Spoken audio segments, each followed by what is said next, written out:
الحمد للہ رب العالمین الصلاة والسلام علی خاتم النبیین وعلی آلہ وصحبہ اجمعین اما بعد فاعوذ باللہ من الشیطان الرجیم بسم اللہ الرحمن الرحیم قال اللہ تعالی فی سورة الاعلی ثم لآتینہم من بین ایدیہم ومن خلفہم وعن ایمانہم وعن شمائلہم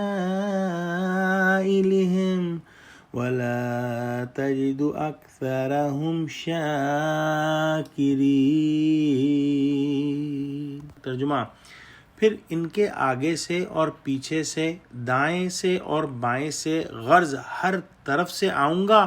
اور ان کی راہ ماروں گا، اور تو ان میں اکثر کو شکر گزار نہیں پائے گا۔ پچھلی آیت کے اندر ہم نے پڑھا کہ شیطان نے کہا کہ اللہ تو نے تو مجھ کو ملعون کیا ہی ہے، میں بھی تیرے سیدھے رستے پر ذریت آدم اور آدم علیہ السلام کو گمراہ کرنے کے لیے بیٹھوں گا۔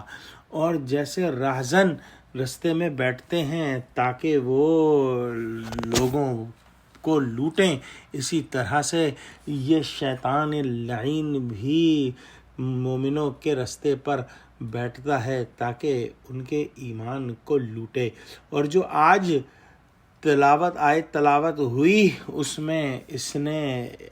مزید کہا کہ میں ہر طرف سے ان پر حملہ آور ہوں گا،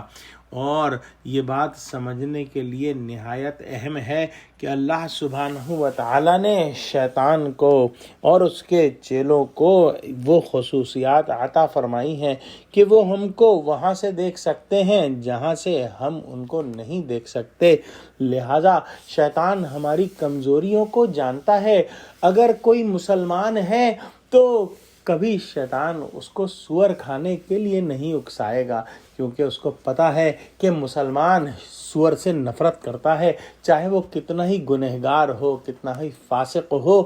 لیکن سور نہیں کھائے گا۔ لیکن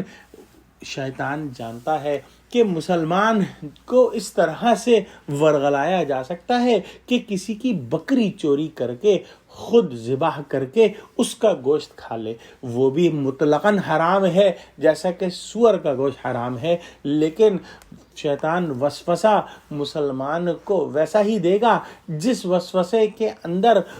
وہ مسلمان پھنس سکتا ہو، اس میں آ سکتا ہو۔ لہذا یہاں پر اس نے کہا کہ میں ہر طرف سے جہاں سے بھی بن پڑے گی مسلمانوں کے رستوں پر بیٹھوں گا اور ان کو گمراہ کروں گا اور ان کو صراط مستقیم پر جانے سے روکوں گا۔ آخر میں اس نے ایک بڑی اہم بات جو ہے وہ کی، جس کی اللہ سبحانہ و تعالیٰ نے قرآن میں تصدیق فرمائی کہ تو ان میں سے اکثر کو شکر گزار نہیں پائے گا۔ یہ ابلیس لعین کا تخمینہ تھا جو صحیح نکلا، اور اس کو اللہ سبحانہ و تعالیٰ نے سورہ سبا میں رکوع نمبر 2 آیت نمبر 20 میں جو ہے وہ بیان فرمایا۔ لیکن ہمارے لیے اہم ترین بات یہ ہے کہ ہم یہ سوچیں کہ ہم کو کیسے شیطان کے وسوسوں سے بچنا ہے، ہم کو کیسے اس کی چالوں سے بچنا ہے، ہم کو کیسے اپنے آپ کو بچانا ہے۔ لہٰذا اس کے لیے اللہ سبحانہ و تعالیٰ کا ذکر کرنا ضروری ہے۔ دعا کرتے ہیں کہ اللہ سبحانہ و تعالیٰ ہم کو قرآن کا فہم عطا فرما اور ہم کو سچوں سے جوڑے اور شیطانی وسوسوں سے اپنی پناہ میں رکھے، آمین۔ وآخر دعوانا الحمدللہ رب العالمین۔ السلام علیکم ورحمۃ اللہ۔